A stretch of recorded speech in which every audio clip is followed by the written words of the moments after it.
Say it again, my God.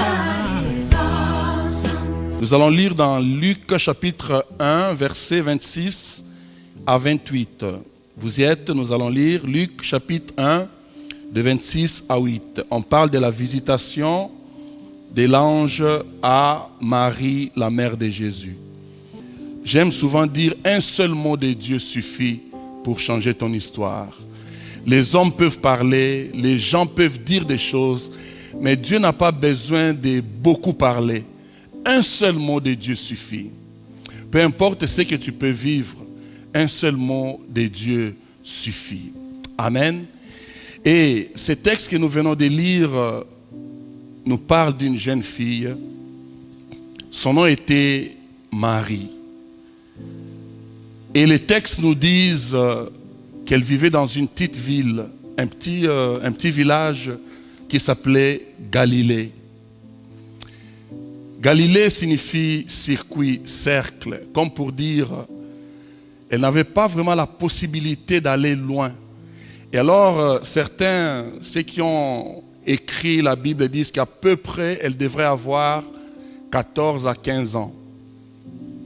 Elle vivait en Galilée et Galilée, c'était la ville des païens. Si vous lisez très bien la Bible, vous allez voir, Galilée était considérée comme ville des païens, des étrangers. Bien qu'elle était israélite, mais c'est là qu'elle vivait. Et les Galiléens n'étaient pas considérés. On s'est moqué même des Galiléens à cause de leur accent, et parce que c'était une ville comme un peu rejetée. Mais c'est là que cette fille vivait. Aucun espoir. Elle ne pensait même pas qu'un jour, elle pouvait entrer dans l'histoire de l'humanité. Et ce que j'aime dans cette histoire, la Bible dit bien qu'elle vivait en Galilée. Galilée se trouvait dans la ville de Nazareth. Et souvent j'aime aller chercher les significations des mots. Et Nazareth signifie rejeton. Ça vient du Nazaire, germe. J'aimerais dire à quelqu'un, peu importe là où tu vis, peut-être l'environnement n'est pas favorable à ton succès, à ce que tu perces, à ce que tu ailles loin, à ce que tu te déploies. Mais sache qu'il y a un rejeton qui vit en toi. Et ce rejeton s'appelle Jésus. Alléluia. Galilée peut-être n'est pas favorable, mais au moins j'ai Nazareth. Et quelque part on a dit, est-ce que quelque chose de bon peut sortir de Nazareth? Laisse-moi te dire, ça ce sont des hommes. Dieu est capable de prendre la poussière, là où personne ne pense, personne même n'avait planifié, et de transformer cette poussière et le faire devenir de l'or. Ça c'est le Dieu de la Bible. Alléluia. Il n'y avait pas de possibilité pour que Marie, aujourd'hui on puisse parler d'elle. Mais ce que j'aime aussi de Dieu, avant qu'il te surprenne, Dieu te prépare. Et souvent, c'est ce que les gens ratent, c'est la préparation de Dieu. Dieu ne te visitera jamais, Dieu ne te surprendra jamais plutôt, sans pour autant t'avoir préparé. Et la Bible dit que cette fille était vierge. Elle ne savait pas.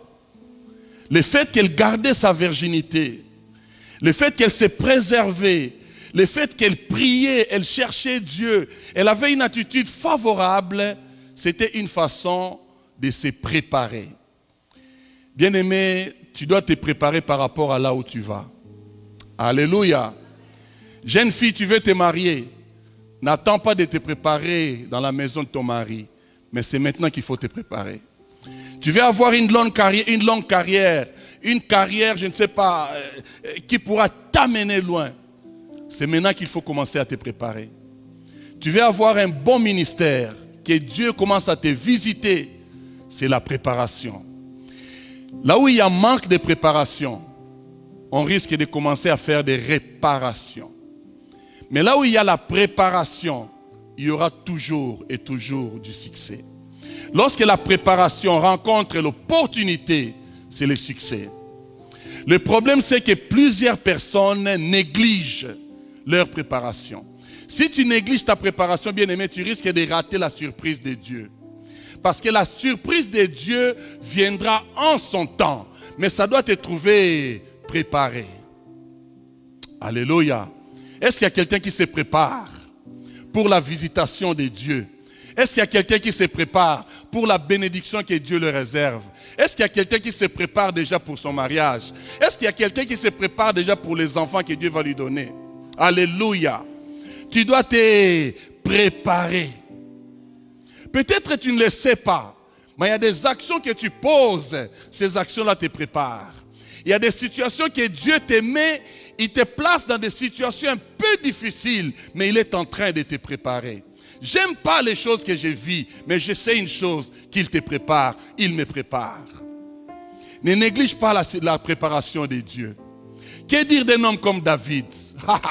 J'aime David, il était berger, sans CV, sans rien. Mais Dieu va le prendre et le oindre comme roi d'Israël. Et la Bible dit, lorsqu'on a oint David, David n'avait que 17 ans.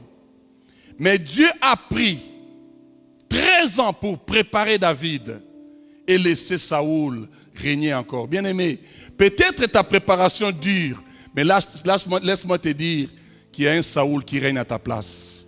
Alléluia. Et au temps marqué par Dieu, tu vas récupérer ton trône. Dieu investit sur la préparation.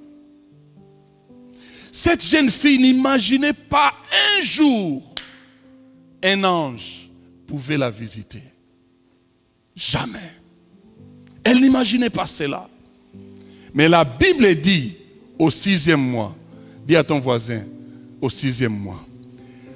Alléluia. Comme pour dire, au temps marqué par Dieu, ça ne ratera pas. Ça s'accomplira. J'aime Dieu. Alléluia. Parce que ça ne rate pas. Quand Dieu veut te surprendre, il y a déjà une date qu'il a choisie. C'est cette date-là qu'il va te faire les djiki-djiki. Alléluia. C'est cette date-là qu'il va te surprendre. Ça ne ratera pas. Ah. Je vais encore prendre l'exemple de mon frère Popon. Le frère venait à l'église, on parlait, il m'appelait à la maison. Il me disait même ce qu'il espérait. Mais or Dieu avait déjà arrêté. Le 16 février 2019, tu vas te marier. Alléluia. Et ça ne rate pas. Ça ne rate pas. Ça ne rate pas. Et pendant ce temps, Dieu préparait la fille sans que toi tu le saches. Pendant ce temps, il te préparait sans que tu le saches. Ah, j'aimerais dire à quelqu'un, Dieu est en train de te préparer, mais tu ne le sais pas. Comprends seulement. Alléluia. Ah, ce que Dieu a préparé, ça ne rate jamais. Et une autre chose que j'aime dans cette histoire, quand je lis la Bible, souvent dans l'esprit de la Bible, lorsque Dieu présente des personnes, il les présente aussi leurs parents. Souvent vous allez voir, oh Bartimée, fils d'eux. Quand on parle de quelqu'un, il était fils de, des généalogies. Mais on parle de Marie sans référence à ses parents. Sans référence à sa source. J'aimerais dire à quelqu'un, même si tu n'as pas de référence, c'est toi qui deviendras une référence. Ah non, tu ne m'as pas compris. Je disais que tu deviendras une référence. Dieu ne va pas te prendre à cause de ta source, à cause de tes parents, mais c'est toi qui deviendras une source. Marie n'avait pas de référence. Marie n'avait pas de recommandation. Elle vivait en Galilée. Elle ne connaissait pas personne. Elle ne connaissait personne.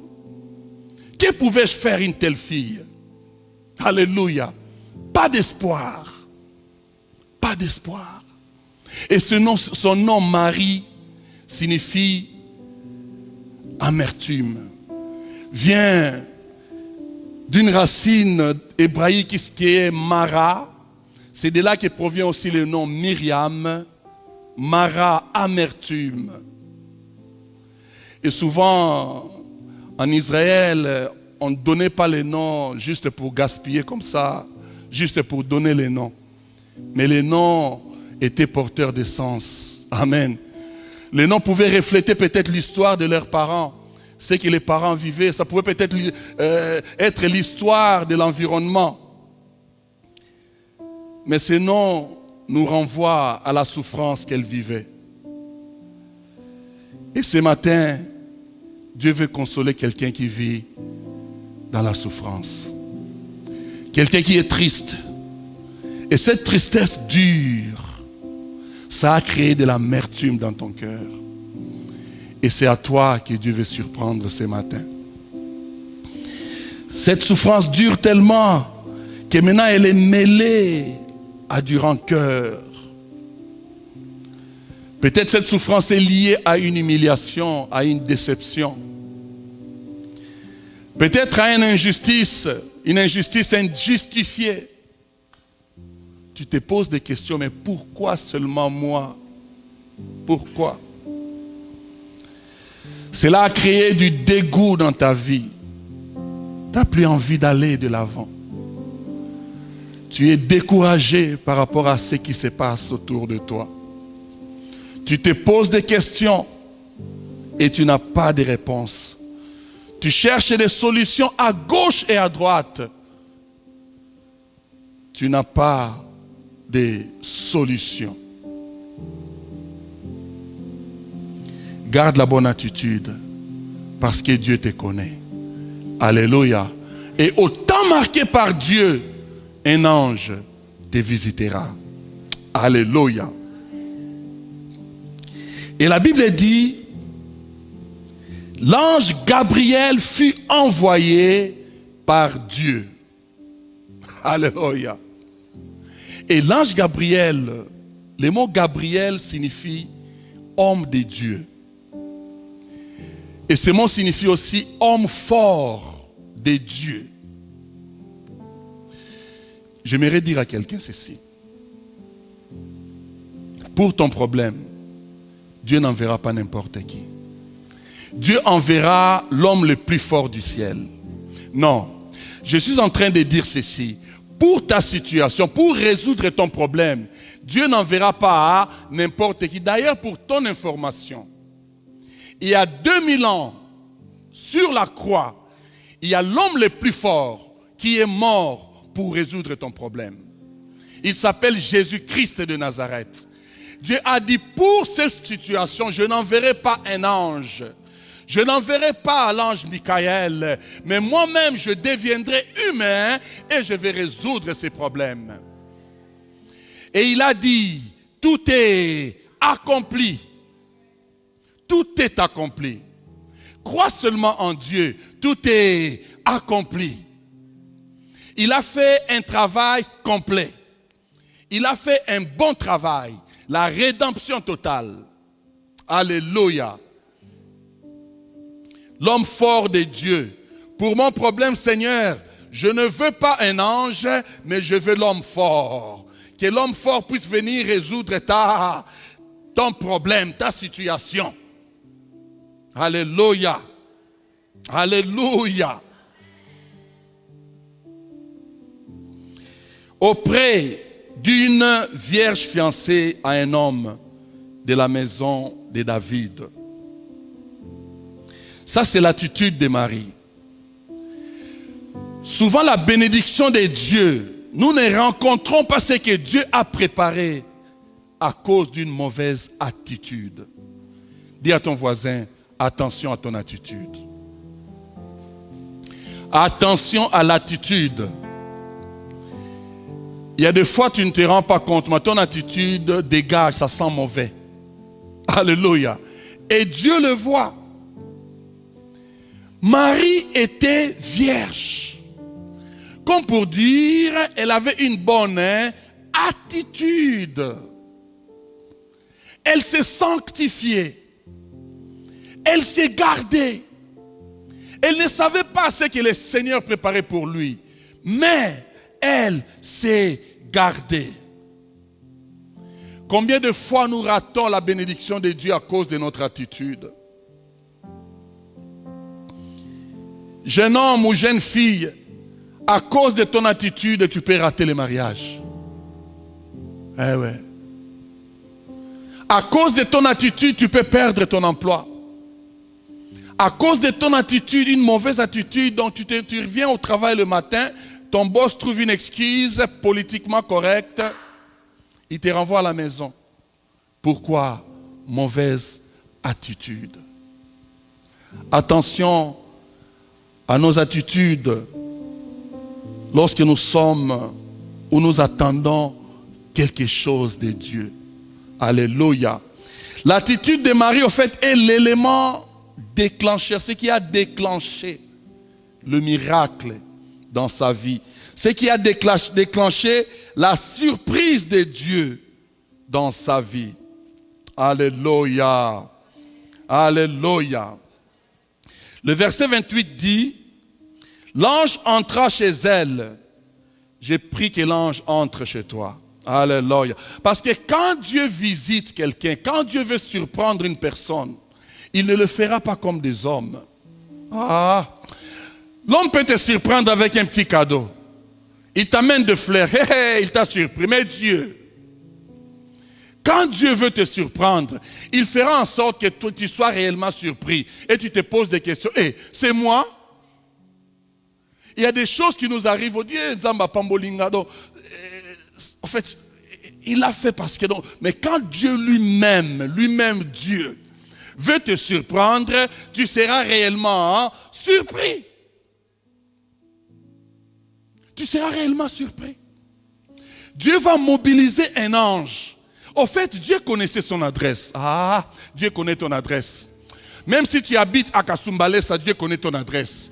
Même si tu habites à Kinkole, Dieu connaît ton adresse. Même si tu habites à La Salle, je ne sais pas où, à Laval, à Trois-Rivières, Dieu connaît ton adresse. Et ce qu'il a préparé pour toi ne ratera pas. L'ange sera très bien informé. L'ange sera très bien informé. Alléluia. Il sera très bien informé. Sois patient. Amen. Sois patient. Ce que Dieu a préparé ne ratera pas. La Bible dit, l'ange entra chez elle et dit, je te salue, toi à qui une grâce a été faite. Est-ce que je peux avancer? Est-ce que je peux parler? Est-ce que je peux prêcher ce matin? Bien-aimé, comment est-ce qu'une salutation peut troubler quelqu'un? Est-ce qu'on ne l'a jamais salué? Alléluia. Parce que le verset suivant dit, troublé par cette parole. C'est ça? Marie s'est demandé ce que pouvait signifier une telle salutation. Ah, il y a salutation et... Dans une version, on dit ceci. La version française traduit « Je te salue ». Et dans une autre version, on dit « Félicitations ».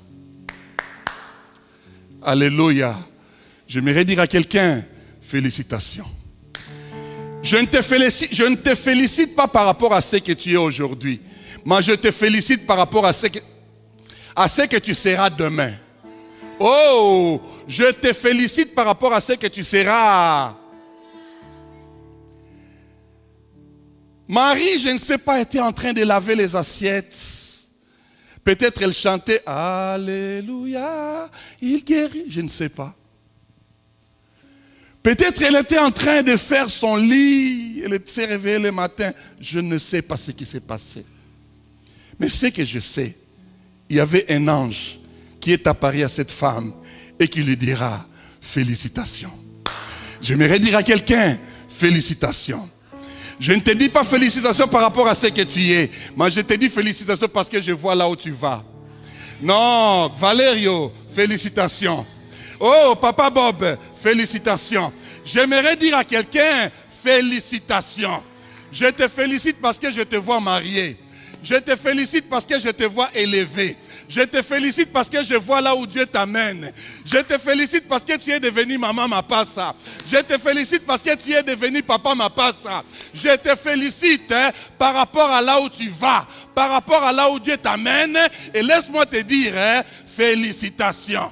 Ah, ce matin, j'aimerais lever le chapeau à quelqu'un. Félicitations. Je te félicite parce que tu auras une promotion. Tu te poses des questions. Mais pourquoi tu me félicites? Je ne suis nul. Je n'ai pas ce que toi tu dis. Non, mais mon esprit me pousse à te dire, félicitations. Félicitations. Alléluia. Ce que Dieu va faire, ça doit te troubler. Si ça ne te trouble pas, c'est que c'est un homme qui l'a fait. Alléluia. Dieu doit faire des choses qui doivent nous surprendre. Dieu doit faire des choses qui doivent nous troubler. Il te donne un mari. Tu vas à la maison, tu dors, waouh. Kakangai. Alléluia. Tout ça c'est pour moi. Alléluia. Il te donne un travail dont tu rentres à la maison aux zones du matin. C'est seulement moi. Tu prends le métro, donc tu te poses des questions. C'est mon travail. Donc on te montre les bureaux, tu dis, oh, ça c'est à moi. Ah, ça doit te surprendre. Ça doit te surprendre. Je veux que tu quittes l'état où tu es et tu entres dans une autre dimension. L'année 2019, bien-aimé, c'est l'année de surprise. C'est l'année de félicitations. Quand tu viens, je dois te... D'ailleurs, je te félicite déjà d'avance. En avance, reçois mes félicitations. Troublé par cette parole, Marie demandait ce que pouvait signifier une telle... C'est-à-dire, elle n'était pas habituée à recevoir de telles salutations. Écoutez, les gens vont commencer à s'incliner. Quand tu passes, ils s'inclinent. Pourquoi ils s'inclinent? Parce que Dieu t'a fait une surprise. Dieu va te surprendre. J'aime les surprises de Dieu. Quand Dieu veut surprendre, il surprend bien. Amen. Et tout le monde saura qu'il t'a surpris. L'autre élément qu'on peut retenir dans ce verset 28, c'est la grâce de Dieu. Dieu ne va pas te visiter ou te surprendre parce que tu le mérites. Non. C'est par grâce. La grâce. Amen. La grâce. La grâce signifie je ne le méritais pas. La grâce signifie, avec mes capacités, avec mes moyens, par rapport à ce que je suis, je ne méritais pas de l'avoir. Mais Dieu m'a fait grâce. C'est-à-dire c'est une faveur imméritée. Raison pour laquelle, bien-aimé, ne te vante pas par rapport à ce que tu as. C'est une grâce. Ne te vante pas par rapport à ce que ton compte en banque est bien bombé. C'est une grâce. Ne te vante pas parce que tu as 10, 15, 20 enfants. C'est une grâce. Ne te vante pas pour ton travail. C'est une grâce. Et Dieu fait grâce à qui il veut. La Bible dit quelque part, veillez à ce que personne parmi vous ne soit privé de la grâce de Dieu. Donc si tu dois faire une prière pour moi, demande à Dieu qu'il me fasse grâce. Alléluia. Parce que la grâce, on ne le mérite pas. Quelqu'un qui a compris les mystères de la grâce, l'esprit de la grâce, reste humble. Il reste humble. Et Marie l'avait compris. L'ange dira, toi à qui une grâce a été faite. Comme pour dire, Marie, c'est vrai. Tu t'es gardée vierge. Oui, c'est bon. Mais sache une chose. Ce n'est pas à cause de tes mérites. Mais c'est par grâce que tu t'es gardée vierge. Ah, est-ce que quelqu'un me comprend? Le verset 31. 30 dit ceci. L'ange lui dit, ne crains point Marie, car tu as trouvé grâce devant Dieu. Et voici, 31. Tu deviendras enceinte et tu enfanteras un fils et tu lui donneras le nom de... Quand Dieu nous visite, il vient toujours avec un cadeau. Alléluia. La surprise de Dieu est toujours accompagnée d'un cadeau. Et ce cadeau, Dieu fait, il le met au-dedans de toi. Personne ne peut voler ce que Dieu sème en toi. La personne qui reçoit la surprise de Dieu, c'est comme une femme enceinte. C'est-à-dire, elle a reçu la sémence de Dieu. Elle portait en elle une vie. Ah, j'ai prié Dieu que nous puissions porter des vies. Que nous soyons des porteurs de vie. Pour dire, Marie, écoute, je mets une vie dedans de toi. Et la vie que je mets au-dedans de toi, ce n'est pas n'importe quelle vie. Ce que Dieu a mis en toi, ce n'est pas du n'importe quoi. Voilà pourquoi je te dis, tu n'es pas n'importe qui. Tu n'es pas n'importe qui. Le verset 32 dit, il sera grand. J'aimerais dire à quelqu'un ce matin, ce que Dieu a mis en toi, c'est grand. C'est quelque chose de grand. Mais ce que j'aime, je vais conclure bientôt, je ne vais pas être long.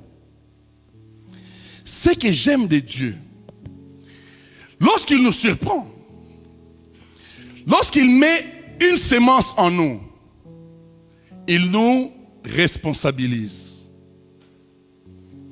Alléluia. C'est ta responsabilité maintenant de préserver cette sémence, de garder cette sémence, de nourrir cette sémence et de faire en sorte que la sémence puisse croître et porter du fruit. Ça, ce n'est pas la responsabilité de Dieu. Dieu dit, écoute, il y a une date, je vais te visiter. Poupon, Dieu t'a donné un mariage. C'est une très bonne chose. Mais c'est ta responsabilité de veiller sur ton mariage. C'est ta responsabilité de garder ton mariage.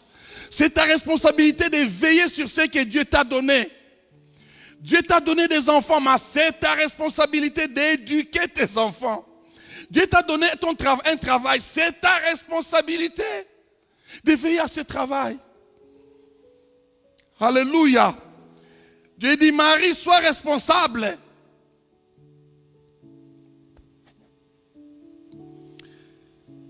Alléluia. La responsabilité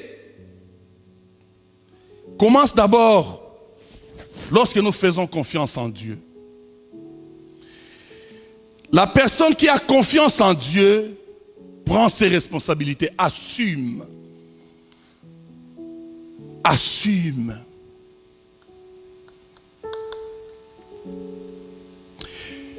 J'aime donner cette image. En Israël, la Bible dit, les enfants d'Israël, qu'est-ce qu'ils recevaient? La manne. Chaque jour, ils recevaient la manne. Chaque jour. Chaque matin, la manne tombait. Et ils avaient une instruction qu'ils devaient consommer cette manne le même jour. Amen. Et si la manne faisait que la manne dormait, tu ne consommais pas cette manne le même jour, qu'est-ce qui arrivait le lendemain? La manne pourrissait. Et la manne était inconsommable. Ça pourrissait. Suivez-moi bien. Maintenant, Dieu va parler à Aaron. Il dit, Aaron, tu prends la manne, tu le mets où? Dans l'arche. Même substance.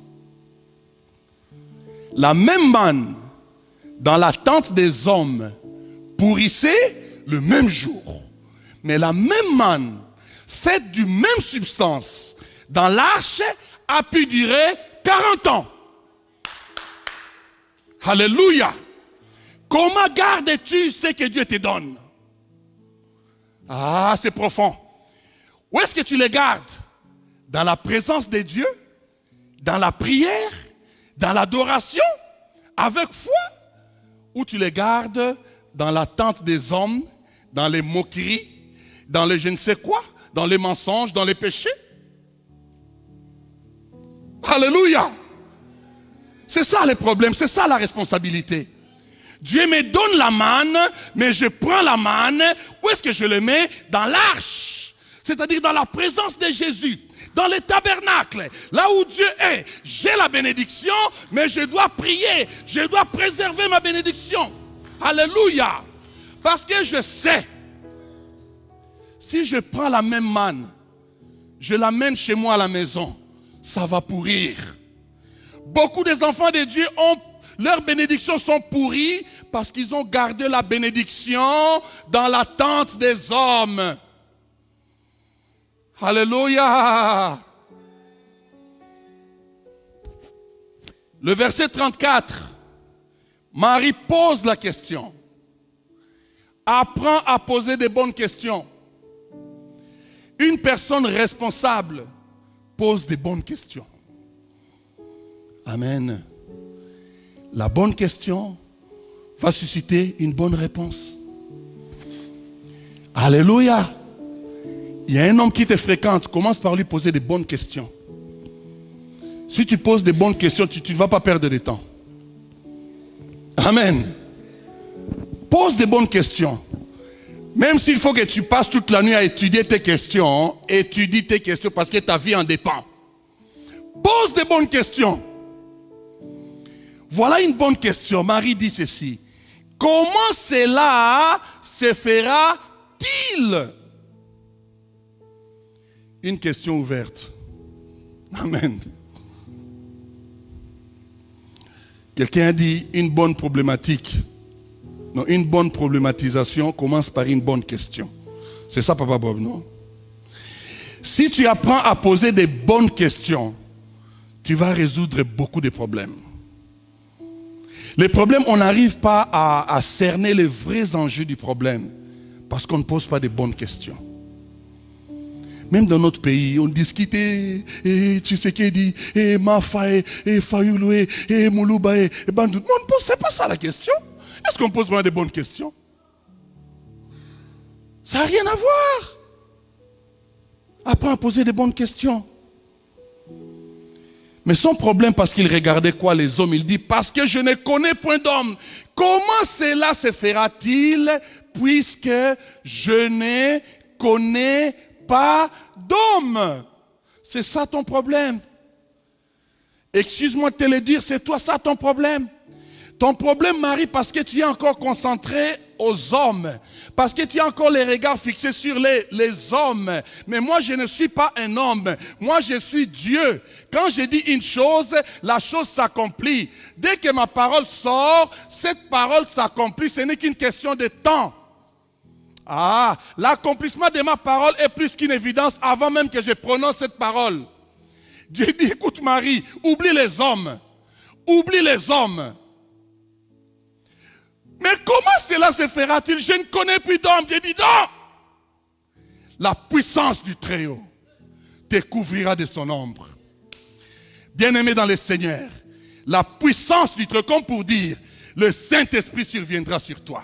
La puissance du Très-Haut te couvrira de son ombre. Ce que Dieu veut faire dans ta vie, si tu continues à regarder les hommes, tu seras déçu. Alléluia.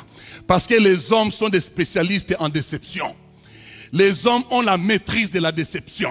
Les hommes vont toujours te décevoir. Même ton mari ou ta femme, il peut te décevoir. Même ton père, il peut te décevoir. Pourquoi? Parce que c'est un homme. C'est un humain.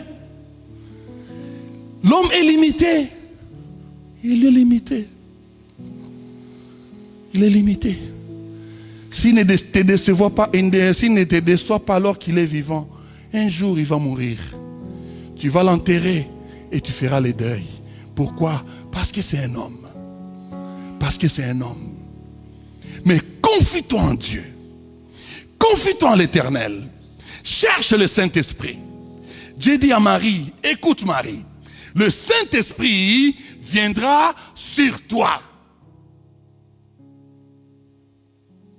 Et lorsque le Saint-Esprit vient, il ne vient pas seul. Quand le Saint-Esprit vient sur une personne, il y a une puissance qui accompagne la personne, plutôt qui accompagne le Saint-Esprit. Le Saint-Esprit viendra sur toi et le Saint-Esprit sera accompagné de ma puissance. Et cette puissance te couvrira de son ombre. Cela ne veut pas dire que parce que le Saint-Esprit est sur toi, que tu ne vivras pas des choses difficiles. Souvent, lorsque nous avons le Saint-Esprit, c'est alors que les choses deviennent difficiles. Vous savez pourquoi? Parce qu'il y a une opposition. Amen. Il y a une opposition qui s'engage entre l'Esprit de Dieu et l'Esprit de ce monde. Si tu ne sens pas cette opposition, tu peux remettre en question même la présence du Saint-Esprit dans ta vie. Alléluia. C'est pourquoi le Saint-Esprit, l'enfant qui naîtra de toi sera appelé fils de Dieu. Voici. J'aime ça. Ce qui sortira de toi, ça appartient à Dieu. Amen. Et quand Dieu te donne quelque chose, il les protège. Amen. Il les protège. Il veille sur ça. Il veille sur ce qu'il te donne. Maintenant, qu'est-ce qui se passe ici? Marie doute. Parce que c'est quelque chose qui n'est jamais arrivé. Au Monawapu. Est-ce que vous avez vu une fille qui n'a jamais connu d'homme et qui reste enceinte? Ça n'est jamais arrivé. Maintenant, Dieu, pour lui montrer que c'est vrai, Dieu dit, écoute Marie, toi tu doutes, mais sache que je n'ai pas commencé avec toi. Alléluia. Dieu dit, écoute Marie, il y a 6 mois passés, j'ai déjà visité une vieille femme. Elle était appelée stérile. Est-ce que tu as déjà vu une vieille femme enfanter? C'est-à-dire que c'était un cas impossible. C'était un cas impossible. Il dit, Élisabeth, ta cousine, celle qui était appelée stérile, est déjà dans son 6e mois.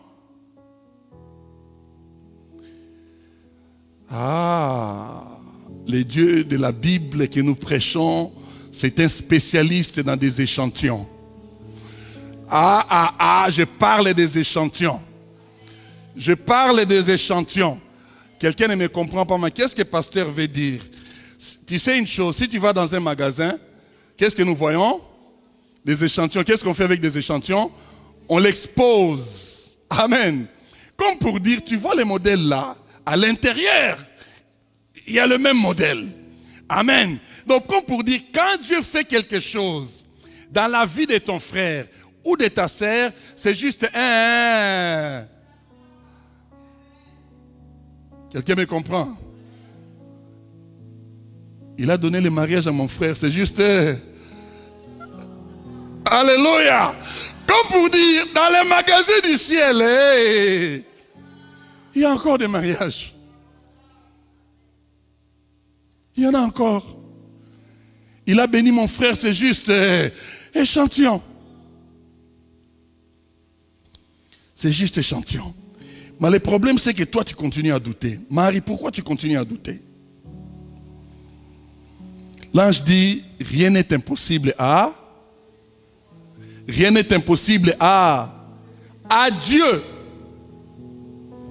Avant de dire rien n'est impossible à celui qui croit, tu dois d'abord croire que rien n'est impossible à Dieu. Parce que si tu ne crois pas que rien n'est impossible à Dieu, même rien n'est impossible à celui qui croit n'a plus de place.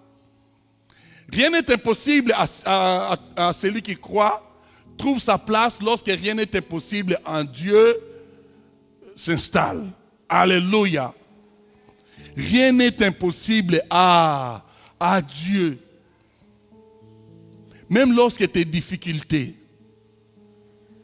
traversent l'étape des difficultés, deviennent impossibles, l'ange dit, rien n'est impossible à Dieu.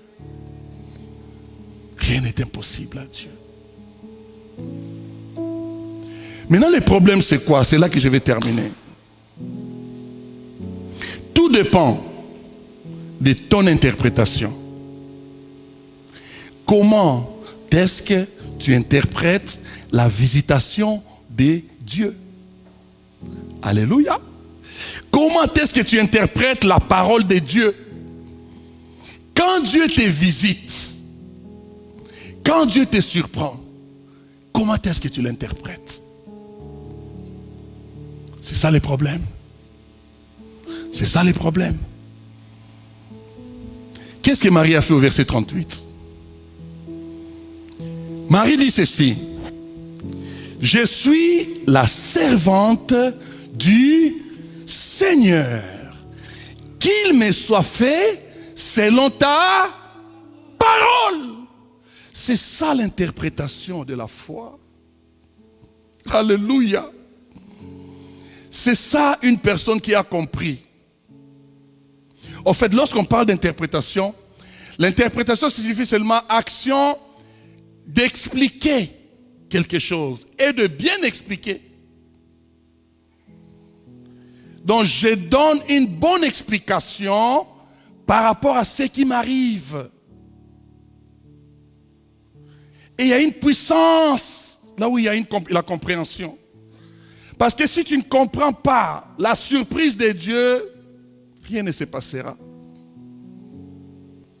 Parce que tout le monde peut te visiter, même Satan visite.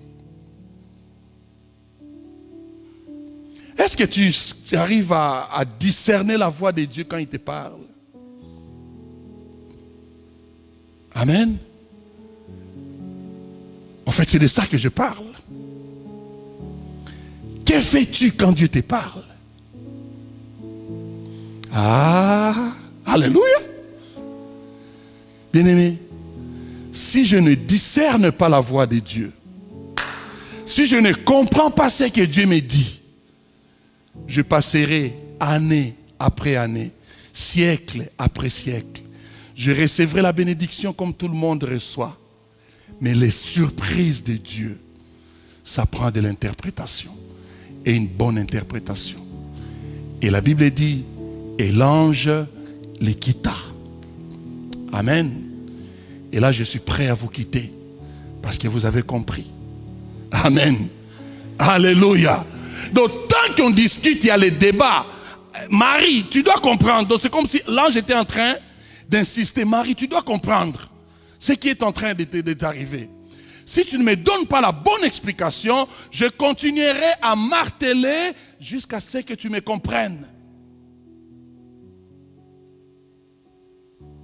Et lorsqu'il va comprendre, lorsqu'il va saisir, c'est seulement à ce moment-là que la Bible va dire, et l'ange les quitta.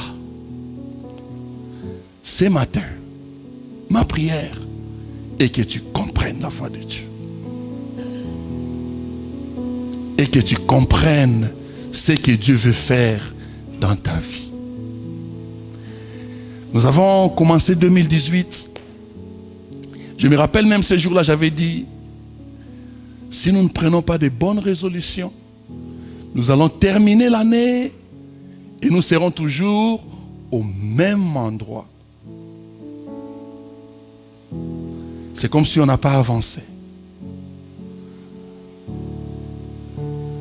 En ayant un regard en arrière, avec beaucoup de recul, est-ce que ta vie chrétienne a fait un pas?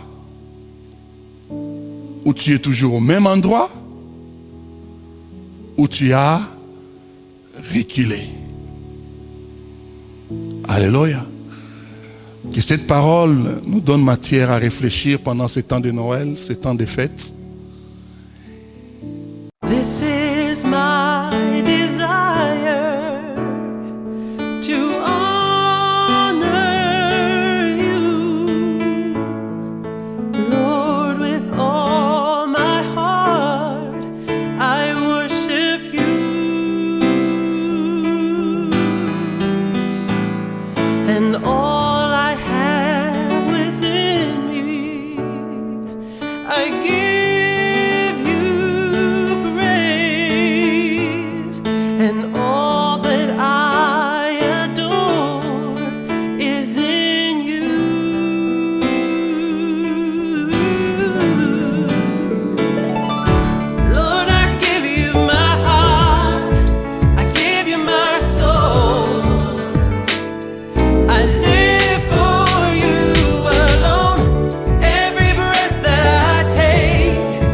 vraiment